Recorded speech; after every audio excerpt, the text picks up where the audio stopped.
오늘 하나님의 말씀 내용이 조금 어렵기도 하고 생소하기도 하고 해서 종의 입술에 특별한 지혜를 주시기 바라고, 또 여러분 또 잘 알아들을 수 있는 좋은 마음 주시기를 바랍니다. 마태복음 19장 23절로 25절까지 다 같이 읽어보겠습니다. 23절로 25절까지 마태복음 19장 23절입니다. 시작. 예수께서 제자들에게 이르시되 내가 진실로 너희에게 이르노니 부자는 천국에 들어가기가 어려우니라. 다시 너희에게 말하노니 약대가 바늘기로 들어가는 것이 부자가 하나님의 나라에 들어가는 것보다 나으니라. 제자들이 듣고 심히 놀라 가로되 그런즉 누가 구원을 얻을 수 있으리까. 아멘.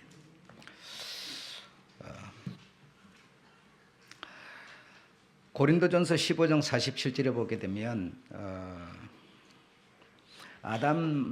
아담이라고 하는 그 이름을 가진 그는 본래 땅에서 났기 때문에 땅에 속하고 그렇게 말하고 있습니다. 다시 말하면 땅에서 났다고 하는 것은, 땅에 속했다고 하는 것은 하나님의 말씀대로 땅으로 돌아가야 한다라고 하는 그런 결론을 갖고 있는 것이라고 봐야 되겠죠. 그러니까 아담이 범죄를 하였든 안 하였든이 문제가 아니라 이 아담은 땅에서 났고 땅에 속했기 때문에 그가 반드시 가야 할 곳이 있는데 그는 땅으로 돌아갈 수밖에 없다라고 하는 겁니다.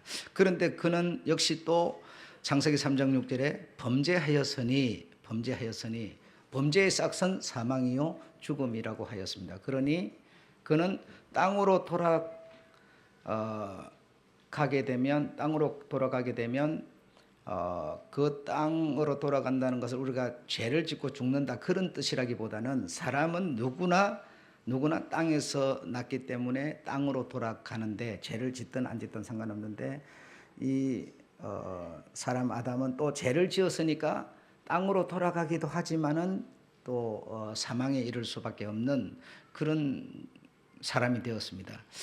그래서 그는 이제 스스로 살 수 있는 존재가 되지 못하였고 누군가가 살려주어야만 살 수밖에 없는 그런 존재가 됐다는 것이죠. 그래서 사는 영, 살림을 받을 영이 되었다라는 겁니다. 그래서 살려줄 수 있는 영이 그를 살려주어야만 이제 그 한 인간의 사명을 다할 수 있다, 그런 뜻이 되겠습니다. 자, 그런데 둘째 아담이신 예수는 고린도전서 15장 47절에 하늘에서 오셨고 그랬습니다. 하늘에서 오셨고, 이 땅에서 난 게 아니고 하늘에서 오셨다. 그러니까 하늘에서 오신 그분을 향하여 47절에는 뭐라고 하는 거 아니? 45절에는 살리는 영, 살려주는 영이 되었다, 이러면. 그러니까 그 예수는 살려주는 영, 살리는 영, 죽은 영을 살리는 영이 되었다 이겁니다. 그러니까 아담은 사는 영이기는 한데 누군가 살려주었을 때만 사는 영이 되었다, 이렇게 되는 것이죠. 자, 살려주는 영으로, 이제 예수라고 하는 분이 살려주는 영으로 사는 영들을, 즉 다시 말하면 아담으로부터 아담의 모든 후손들을 살려주려면 어떻게 살려줄 수가 있겠는가 이겁니다, 여러분. 우리가 예수를 본 일도 없고 예수를 만난 일도 없는데 그 예수가 살려주는 영이라고 했는데, 그럼 우리는 아담의 후손으로서 사는 영인데 땅에서 나서니 땅으로 돌아갈 수밖에, 죽을 수밖에 없는 우리들인데 우리들을 향하여 사는 영이신 예수께서 살려주려면 어떻게 살려줄 수가 있겠는가 이것이죠. 어떻게 살려줘요? 우리는 여러 가지 생각을 할 수가 있어요. 살려줄 수 있는 방법이 무엇일까? 그 방법을 누구한테 물어봐야 되느냐? 어떻게 확인을 해야 되느냐? 다시 말하면 예수를, 실상을 가리켜 말하고 있는 표상에게 물어봐야 돼요. 다시 말하면 실상이신 예수는 실상이고 이 표상이 어떻게 살게 되는가를 알려주는데 그 표상에게 물어봐야만 표상이 가장 정확한 답을 우리에게 가르쳐 줄 수가 있어요. 그럼 그 표상은 누구인가 하면 아담과 하와라는 거예요. 그래서 아담 하와는 실상에 대한 무엇이라? 표상이라 말이죠. 표상. 실상이 어떻게 하여야 이 아담을 비롯한 모든 아담의 후손들이 살아날 수 있는가를 가르쳐 주는 것이라는 것이죠. 그래서 아담 하와를 통해서, 아담 하와인 이 표상을 통해서 실상이 어떻게 해서 우리가 살게 될까를 가르쳐 주는 것이다 이겁니다. 그러므로 우리는 표상에게, 하나님이 미리 보여준, 알려준 이 표상에게 우리가 사는 법을 배워야 하는 거예요. 그러니까 아담 하와를 통해서 우리가 배워야 한다는 것이죠. 이해하시겠죠? 그래, 표상으로 보여주심이란, 하와가 죄를 지었는데, 누가 죄를 지었어요? 아담이 아닌 하와가 지었는데, 어떻게 아담의 죄가 되어버리는가 이겁니다. 아담은 누구를 표상하고 있어요? 예수 그리스도를 표상하는 거고, 하와는 누구를 표상하고 있어요? 아담의 후손인 우리들을 표상하고 있어요. 그러면 아담이 죄를 지은 게 아니고 하와가 지었는데 어떻게 아담의 죄가 돼버리냐 이거죠. 다시 말하면 하와가 죄를 지었는데 어떻게 그것이 우리들의 죄가 돼버리냐, 어떻게 증가가 되는가 이겁니다. 어떻게 증가됐기 때문에 어떻게 우리가 실제로 구원을 받을 수 있는가 이겁니다. 자, 우리의 죄가 공식적으로, 하와의 죄가 공식적으로 아담의 죄, 이거는 무슨 해줄 게가 아니고 실제적으로 완전히 공식적으로 아담의 죄가 되어버리는 겁니다. 믿으시죠?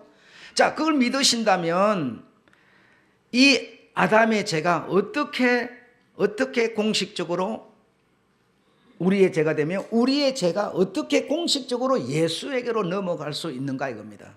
우리의 죄가 예수에게로 넘어가지 않으면 안 되죠. 하와의 죄가 아담에게 넘어가서 아담의 죄가 돼버린 것처럼 우리의 죄가 실제로 예수에게 넘어가 버려야 되는 것이죠. 안 넘어가면 안 되죠. 예. 그래서 내 죄로 실제로 예수가 죽어야만, 하와가 죄를 지었지만 실제로 아담의 죄가 되어버려야만 아담의 표상인 실상이 된 예수가 그 아담의 죄를 짊어짐으로써, 둘째 아담이신 이분이 첫째 아담을 짊어짐으로써 실제로 처리가 되는 것처럼. 자, 여러분, 이 죄라고 하는 것을 공식적으로 주고 공식적으로 받는 요 관계는 첫째로 부모와 자식 사이라고 해서 죄를 주고 받을 수는 없습니다. 부모가 죄를 지으면 그 부모가 지은 죄는 부모의 몫이지 자식이 대신 질 수가 없고 자식의 것이 대신 질 수가 없습니다. 그래서 예레미야 31장 29절에 보면 아버지가 신 포도주를 마시든지 먹으면 아버지 마신 자의 이빨이 신 것이지 마시지 않은 이의 이빨이 신은 법이 없습니다. 그러니까 아비가 그걸 먹었다고 해서 아들 이가 실제로 그냥 이런 경우도 아버지가 좀 나쁜 짓을 해놓으니까 아들까지도 좀 부끄럽다 이런 거는 있겠지만 부끄럽다인 것이지 실제로 죄가 넘어간 것은 아니에요. 내 아버지 내가 신포도주를 마셔버리면 내 이가 실인 거지 실제로 내 자식이 실인 건 아니다. 그러므로 29절에는 뭐라고 했는가 하면 죄를 지은 그가 죽으리라 그랬어요. 그러면 아담이 지은 게 아니라 하와가 지었으니까 하와가 죽어야 되는데 어떻게 아담에게 증가가 되는가 이거죠. 우리가 죄를 지었는데 우리 죄로 어떻게 예수가 실제로 죽어버릴 수 있느냐 이거죠. 에스겔서 18장 20절에는 자식이라고 해서 부모의 죄를 대신 감당할 수가 없다. 그래, 부모가 의를 행하면 그 의는 부모에게로 돌아가는 것이지 자식에게로 돌아갈 수는 없다라는 겁니다. 반드시 그거는 내 몫은 내 몫이고 네 몫은 네 몫이다 라는 뜻입니다. 마리아와 예수를 한번 생각해. 이 모자지간 마리아와 예수, 여러분 예수님이 죄 없는 하늘에서 오셨다고 해서 그 마리아의 뱃속에 그 예수가 들었다고 해서 마리아까지도 죄가 없는 것은 아니고, 다시 말하면 하와 아담의 자손이 아닌 것은 아닌 겁니다. 그런데 지금 천주교에서는 어떻게 하죠? 예수께 하나님께 복을 구하려면 누구에게 먼저 구합니까? 성모에게 구하여서, 그렇죠? 성모를 통해서 성모가 다시 예수께 누구의 구함을 아뢰어주는, 중보해주는 이런 어떤 내용으로 구하고 있습니다. 여러분, 이거는 정말 타락 중에 타락 중에 타락이에요. 여러분, 내가 대통령이 됐는데 지금 어떤 A라고 하는 사람이 대통령에게 직접 구하지 못하고 중간에 있는 누군가를 통해서 내게 구한다는 거죠. 그게 뭡니까? 세상이 말하는 부정이라는 거예요. 부정. 여러분, 지금 우리가 이 역사 속에서 알지만 어떤 사람이 대통령이 되면 그 대통령에 내가 줄이 안 닿지요.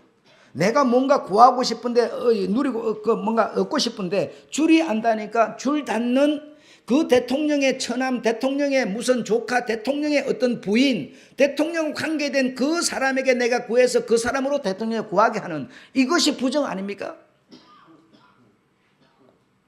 성모라고 하는 예수를 배웠던 그 마리아라는 여성도 아담 하와의 후손으로서 그도 역시 땅에서 난 자로서 역시 제 아래서 죽을 수밖에 없는 자라는 겁니다. 입은 삐뚤어져도 말은 바르게 해야지요. 그런데 이 성모, 다시 말하면 예수님, 요런 관계다 하더라도 그 어머니의 그 죄를 그 뱃속에 있는 아들 하늘에서 오신 분께서 공식적으로 그 죄까지도 가져가야만 이는 의로워지는 거예요. 그러면 그를 뱃속에 가졌던 그나 내 죄를 가져가 버려서 내가 지금 예수로 구원받았다면 나나 그 성모나 다르지 않은 같은 존재라는 것이죠. 특별한 존재가 아니라는 거예요, 여러분. 지금 제가 말씀드린 이런 내용이 하나님의 말씀이고 변할 수 없는 진리라는 겁니다. 예, 어떤 상황, 시대의 흐름 이런 것 때문에 달라질 수 없는 거예요. 창세기 2장 24절에 보게 되면 아담 하와가 한 몸이 돼가지고, 다시 한번 하나님이 중매를 서셨는지 한 몸이 돼가지고 사는데 부모를 떠나 부모와 상관없는 그들의 생활을 하고 있어요. 이거는 부모와 함께 안 살았단다. 우리가 인간적으로 그렇게 생각할 수도 있지만 그런 의미보다는 저들의 삶은 저들이 책임진다는 겁니다. 부모와 상관없는, 부모를 떠나서 저들이 한 몸이 되어서 살고 있으니 저들이 잘한 것도 저들의 공이고 저들이 못한 것은 저들의 몫이고 저들이 죄를 지면 저들이 죽어야 하고 부모와 상관없다는 겁니다, 여러분. 이들의 부모는 누구십니까? 하나님이시죠. 만약에 이들이 죄를 지었는데 하나님이 대신 그것을, 이들의 죄를 감당할 수가 없어요. 이들이 하나님과 분리되어서 살고 있고 한 몸 되어 살고 있기 때문에 이들의 의는 이들의 것, 이들의 죄는 이들의 것일 뿐이에요. 그 부모가 대신 이 자식들의 죄를 짊어질 수 없다라고 성경에서 진리는 기록하고 있기 때문에 자식이라고 해서 그 부모가, 자식이라고 해서 그 예수가 짊어져 준 게 아니라는 뜻이에요. 이해하시겠죠? 그러면 우리가 죄를 실제로 주고 받고 할 수 있는 관계는 어떤 관계일 때만 성립이 될 수 있느냐 하면 부부일 때만 가능하다는 겁니다. 신랑과 신부일 때만 내 죄를 주고 받을 수 있는 관계가 되는 거지 부모지간에도 안 되는 거고, 반드시 내 몸과 한 몸인 내 아내, 이 남편, 신랑, 요 부부 관계에서만 실제적으로 공식적으로 죄를 주고 받을 수 있는 관계가 된다는 겁니다. 그래서 아담과 하와라고 하는 요 두 사람이 한 몸인데 이게 실제적으로 부부라는 겁니다. 부부. 이 부부는 그럼 어떤 것을 보고 부부라 했느냐? 한 몸을 보고 부부라 했어요. 한 몸을 보고, 그럼 다시 말하면 아담을 하나님이 창조하시고 아담의 몸에서 갈빗대를 뽑아서 여자를 하와를 만들었는데 눈에 보이기는 실제로 둘이지만 사실은 하나입니다. DNA가 같은 실제적으로 하나라 이 말이죠. 실제적으로 같은 하나인 이것을 보고 우리는 부부를 하는 거지, DNA가 다른 A와 B가 결합해서 사는 이걸 보고 성경이 말하는 부부는 아니에요. 이 A와 B가 DNA가 다른 사람이 결혼해서 사는 것은 세상이 말하는 부부이고, 성경이 말하는 부부는 그러면 뭐냐? 실제로 모든 것이 둘이지만 실제로 하나인 요 상태만 성경은 부부라고 말하고 있는 겁니다. 그러니까 요 성경이 말하는 부부 상태여야만 아담이 죄를 안 짓고 하와가 지었더라도 아담의 죄가 실제적으로 공식적으로 될 수가 있는 겁니다. 자, 여기를 여러분이 오늘 쉽게 이해가 되셨다면 이걸 예수에게로 적용시켜 보면 되는 겁니다. 어렵지 않아요. 여러분, 내가 실제적으로 신부인 내가 죄를 지었지만 내가 예수와 성경이 말하는 정말 부부라면 어떻게 돼요? 내 죄로 예수가 죽은 거예요. 그럼 예수가 십자가에서 죽었다면 누구의 죄를 짊어진 겁니까? 자기 아내 죄를 짊어진 거예요. 자기 아내가 아닌 사람은 죄는 아무 상관이 없는 겁니다, 여러분. 지금 자기 아내, 실제로 예수, 그러면 아담 하와가 말하는, 표상이 말하는 실상은 누구냐? 누굴까요? 예, 에베소서 5장 30절, 31절, 35절까지 누구라 그럽니까? 그리스도와 교회라고 그랬어요. 그러면 실제로 이 교회라는 것은 예수를 믿는 사람들이 교회인데, 이 믿는 사람들의 죄를 예수가 짊어졌다는 뜻이 되는 겁니다. 그럼 예수를 믿는 사람이 아닌 죄는 예수의 죽음과는 상관이 없다는 뜻이 지금 되고 있는 거예요. 예수가 십자가에서 죽었다고 해서 지금 비신자들이 구원을 받습니까? 아니죠. 교회를 다니고는 있지만 오늘 본문의 청년 같은 사람이 구원을 받습니까? 아니죠. 뭔가 지금 정해져 있는 거예요. 오늘 본문을 우리가 읽었는데 이 사람은 모든 계명을 내가 다 지켜 사오니 어떻게 해야 영생을 얻을 수 있으리까라고 하는 사람이에요.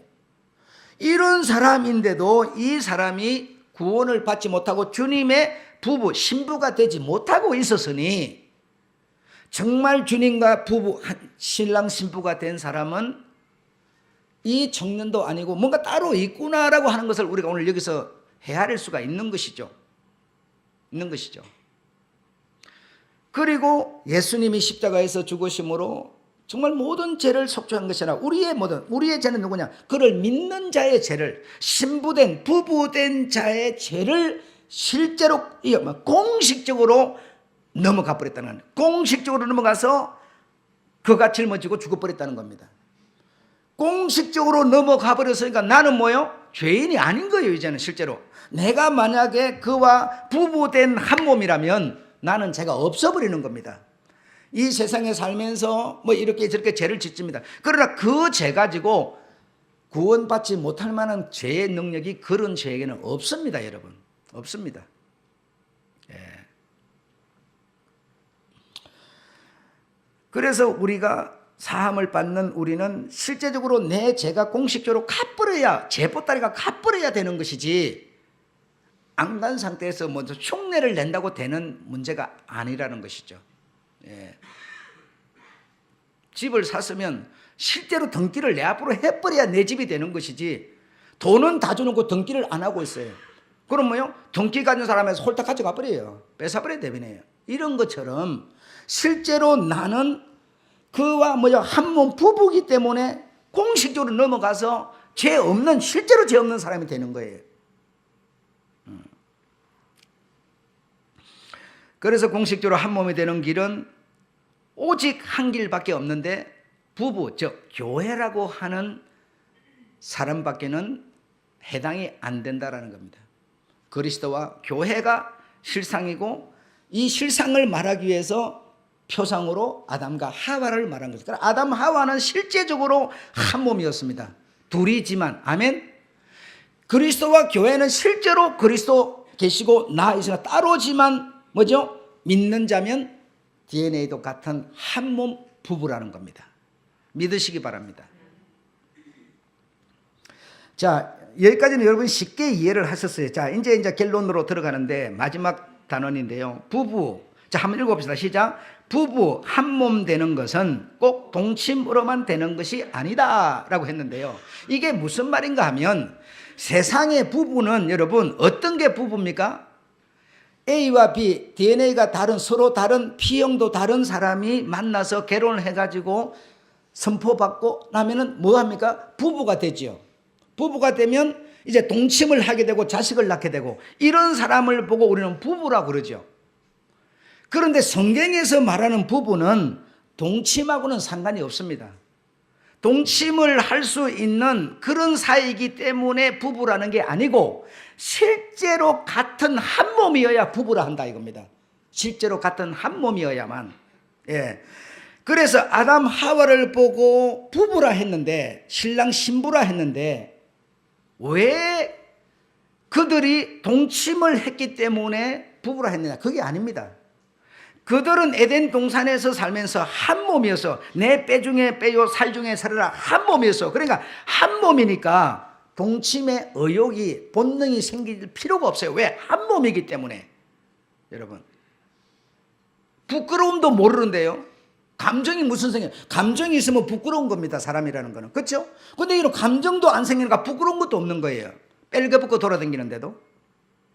그런데 이들이 뭘 하고 나니까 범죄를 하고 나니까 그들이 에덴 동산으로 쫓겨났고 에덴 동산 누리던 그 영광을 누리지 못하고 쫓겨나가 가지고 창세기 4장에 가서 동침하매라고 했어요. 동침하매 가인을 낳고 그죠? 아벨을 낳고 그랬어요. 그럼 그 전에는 뭐예요? 동침 같은 건 필요가 없었어요. 동침 같은 것은. 그러니까 성경에서 말하는 부부는 동침을 하고 안 하고 이런 것을 부부로 하지 않는다. 우리 세상에서 말하는 부부는 동침을 하는 이런 사이를 보고 부부로 한다 이거예요. 부부로 한다. 그래서 여러분 지금 진리를 모르는 사람들은 어떤 싸움들을 하고 있는 거 하니 예수님의 그 위상을 깎아내리려고 예수님도 결혼을 했다. 마누라가 있었다. 부인이 있었다. 그 누구냐 부인이? 막달라 마리아다 이렇게 말한다 이거죠. 그러니까 그렇게 말을 막 하니까 왜? 위상을 깎아내리려고 그렇게 말을 하니까 예수를 믿는 데는 사람들이 언제 예수가 결혼했냐? 막달라 마리아가 왜 예수의 부인이냐 하면서 지금 막 대항을 하는 거예요. 여러분 예수의 편을 들어주는 건 좋지만 그가 가진 생명은 뭐예요? 진리를 갖지 않았다는 거죠. 세상에서 말하는 부부 스타일을 지금 성경에 적용시켜서 말을 하니까 그걸 대항을 해보겠다고 하는 거는 당신 속에 근본적으로 진리가 없다는 얘기를 하고 있는 거죠. 성경이 말하는 부부가 무엇인지를 모르기 때문에 그렇게 하고 있는 것이죠. 또 한편으로는 예수를 믿고 신앙을 가고 진리를 가졌다는 사람들이 성경이 말하는 부부가 무엇인지를 모르다 보니까 이 세상에 결혼하면은 부부가 되는 건데 헤어지면 안 되는 거라고 헤어지지 않는 그 어떤 계명을 지키느라고 오늘 부자 청년처럼 애를 쓰고 있는 거죠. 그거 내가 막 그냥 내 마누라 버리고 막 안 사고 몸부림치는데도 그거 안 버리고 그거 지키면 뭐요? 신앙 지켰다고 그게 자랑스럽고 그게 가치가 있고 막 이렇게 되는 거죠. 누구와 같은 거예요? 예, 부자 청년과 같은 것이죠. 성경이 말하고 있는 부부로 한 몸 신랑과 신부라는 거는 세상이 말하는 그런 것과는 다른 거라니까요. 동침을 하든 안 하든이 문제가 아니라 A, B가 아닌 A가 서로 나누어져서 둘로 있는 존재를 말하는 이걸 말하는 겁니다. 세상은 A가 B가 합하여 하나가 되는 거지만 성경은 실제로 하나가 나눠져서 둘이 되어 있는 얘기를 하고 있는 거죠. 그래 너무나 다른 얘기 아닙니까? 그래서 내가 성경이 말하는 부부를, 신랑과 신부를 안다면 예수님께 무슨 마누라가 있었나? 그거 대항하고 싸울 필요도 없는 거고, 여러분. 세상에서 살다가 헤어지고 안 헤어지는 이것이 신앙 지키는 거라고 내 인생을 다 허비할 필요 없는 것이고요. 그럼 내가 뭐라고, 그거는 네 알아서 해라 그랬잖아요. 네 알아서. 내 알아서 하는 겁니다. 그거는 무슨 법이 이렇게 하는 거 법이다. 그 법을 잘 지켰다고 이 부자 청년이 지금 낙타가 바늘 끼로 들어가는 것 같은 천국을 들어갑니까? 아니라고 그러지 않습니까? 낙타가 바늘기로 들어가는 이거는 상상할 수 없는, 이 세상에서는 전혀 불가능한 얘기 아닙니까? 어떻게 낙타가 바늘기로 들어가요? 그러나 성경이 말하는 것은 하나님은 뭐 하나 하실 수 있느니라 그랬죠. 그 이 말은 세상이 말하는 부부와 성경이 말하는 부부는 내용이 이렇게 다르다, 완전히 다르다라고 하는 것을 알 수가 있습니다. 그래서 마태복음 19장 12절에 보면 이 큰 비밀, 그래 지금 제가 여러분에게 전하고 있는 이걸 보고 성경은 큰 비밀이라 했어요. 이 큰 비밀은 허락되고 받을 만한 자의 영혼의 양식이라는 겁니다. 어린 자는 다시 말하면 뭐요? 주인의 손에, 선생님의 손에 붙들려서 끌려다니는 어린 아이는, 몽학 선생에게 지도를 받아야 되는 어린 아이는 이런 고급 진리를, 양식을 삼을 수가 없어요. 그 어린 아이는 무엇이 양식인 줄 압니까? 오늘 부자 청년같이 해야 되는 거예요. 부자 청년같이 하던 그에게 반드시 필요한 고급 영혼의 양식이 찾아가 줘야 돼요. 왜 이 부자 청년이 이 정도 했으면 대단한 실력가인데 어째서 그가 우리 주님께 외면을 당하겠습니까? 이 고화질, 다시 말하면 정말 고급 질의 양식을 그가 이런 밑단추를 끼웠기 때문에 이 윗단추도 받아서 당신의 영혼의 양식으로 삼아야 하는데 이걸 일러준 사람이 없었던 거예요. 그저 세상에서 서로 A, B가 만나서 부부된 요 얘기밖에 안 해줬던 거예요. 이 얘기와 이 성경 속의 부부는 실제로 완전히 반대의 얘기고 개념인데 이 얘기를 누가 해주지 않는 거예요. 그래서 끊임없이 성도들은 뭐 해야 되겠습니까? 우리가 결혼의 언약을 했으니 헤어지지 말고, 신앙 하나님이 헤어지지 말고 그래 죽기 살기로 지켜야 한다. 이게 법만 지키고 있는 것이죠. 오늘의 본문의 주인공처럼 얼마나 안타까운 일인지 알 수가 없습니다. 자, 한번 따라하겠습니다. 수많은 믿음의 추억들이 장차 우리에게 영원히 빛날 보석으로서 영원히 우리 곁을 지킬 것이다. 자, 이런 얘기가 무슨 얘기인지 여러분 헤아려 보셔야 됩니다. 여러분이 지금 살아오면서 수많은 믿음의 추억들을 만들어가고 있어요. 그 추억들 여러분 지나가면 여러분은 그만이시죠. 주님은 낱낱이 이것을 하나하나 기록하고 계십니다. 그 추억, 다시 말하면 어떤 우리 주님을 향한 내 믿음의 어떤 행위들, 행사들 이런 것들을 낱낱이 기록하고 있는데 이 멋진, 나는 생각지도 못하는 것을 전부 기록해서 이것이 영원히 빛나는 보석처럼 여러분의 뭐가 되겠어요? 여러분의 힘이 될 것이고 영광이 될 것이고 자랑이 될 겁니다. 자랑이 될 겁니다. 헛일 하는 거 아닙니다, 우리 여러분. 자, 그래서 신랑과 신부라고 하는 이런 관계는 어떤 질을 갖고 있는가 하면 이런 질을 갖고 있어요. 이런 질을 갖고 있어요. 이런 질이라고 하는 게 뭔가 하면 신랑이 잘해서 영광스러운 일이 있으면, 신랑이 돈을 많이 벌면, 신랑이 어떤 명성을 얻으면 신부의 영광이고 신부의 자랑이 될 수가 있어요. 반대로 여러분, 자, 그거는 인정하고 싶어요. 자, 반대로 신랑이요 큰 죄를 지었어요. 이제는 막 돌이킬 수 없는 죄를 지었어요. 그러면 누구의 죄가 돼요? 신부의 죄가 되는 겁니다. 여러분, 하와가 지은 죄는 돌이킬 수 없는 죄예요. 우리가 지금 하와의 종으로서, 자녀들로서, 후손들로서 우리가 지은 죄들은, 이걸 유전받은 우리의 이 죄들은 돌이킬 수 없습니다. 돌이켜지는 게 아니에요. 그런데 뭐라고 그랬어요? 부부라고 그랬어요. 자, 그래, 이 부부가 너무너무 이 신부가 큰 죄를 지었는데, 돌이킬 수 없는 죄를 지었는데, 한 몸이기 때문에 바로 그의 것이 되어버리는 겁니다.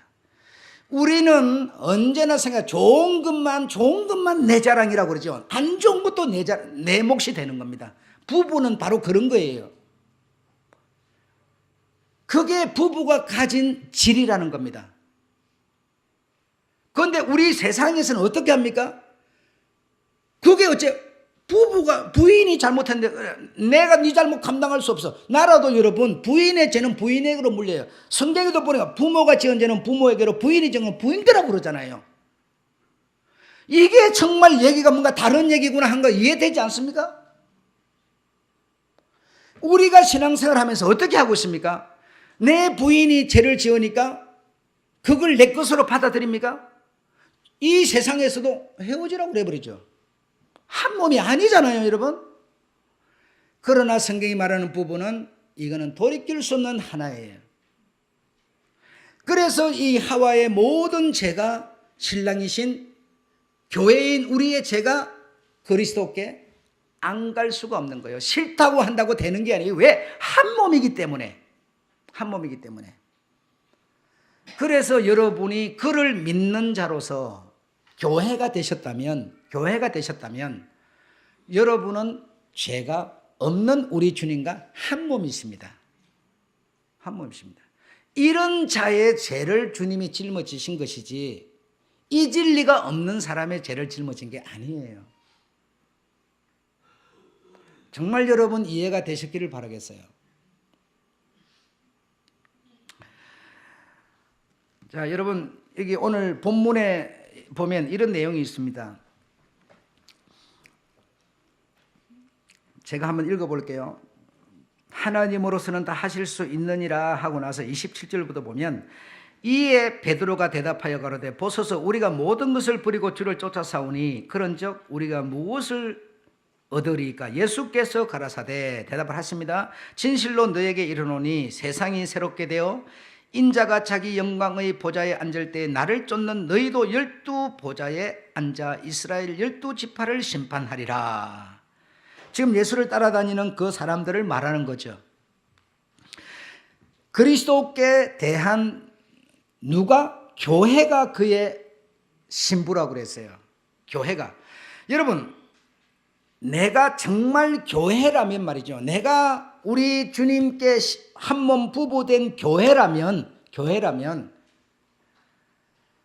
내 삶에, 내가 주인이 돼서 내 삶에 어렵다고 해서 교회를 등지어 버릴 수는 없는 겁니다. 왜냐하면 이거는요, 한 몸이기 때문에 그렇습니다. 내 마음에 안 든다고 해서 교회를 박차고 딴짓 할 수가 없습니다. 딴 데로 어떤 일을 할 수가 없습니다. 정말 내가 교회가 되었다면요, 다시 말하면 이 어떤 교회의 이 세포가 실제적으로 정신이 실제로 완전히 하나가 되어버린 겁니다. 하나가 되어버린 상태를 말하는 거예요. 그런 나를 따르는 너희들이 뭘 할까? 12지파를 심판하고 그들 위에 있으리라, 이 말이죠. 진정 교회가 내라고 하는 실제로 내가 교회가 되었는가? 그리스도의 실제적인 뗄 수 없는 한 몸이 되었는가? 이거는 내 마음대로 못합니다. 예. 내 마음대로 할 수 있는 자를 보고 교회가 됐다 그러지 않습니다. 거리가 좀 멀다고 안 놔버리고 내 마음에 안 든다고 교회 안 등겨버리고, 이건 여러분 절대로 교회 아닙니다. 이거는 여러분, 이런 자를 보고 교회라 그러지 않아요. 예. 내 삶에 어떤 어려움이 오더라도, 아무리 가난하더라도 교회로서 세상을 살고 교회의 이름으로 죽는 겁니다. 이런 자를 보고 우리는 교회가 된 거라고 그러는 거지. 믿는 자 말로 전부 다 믿는 자죠. 원 믿는 자가 어디 있어요? 초등학교 때 교회 다니고 어른 되고 좀 하나도 안 다니도 내 어릴 때 믿었다고 다 믿는 자라고 그러죠. 그 믿는 자가 교회는 아니죠, 여러분. 교회는 아니죠. 자, 그 다음에 29절부터 한번 읽어보시죠. 29절만 읽겠습니다. 시작. 또 그랬어요. 또 내 이름을 위하여 집이나 형제나 자매나 부모나 자식이나 전토를 벌인 자마다 여러 배를 받고 또 영생을 상속하리라 그랬어요.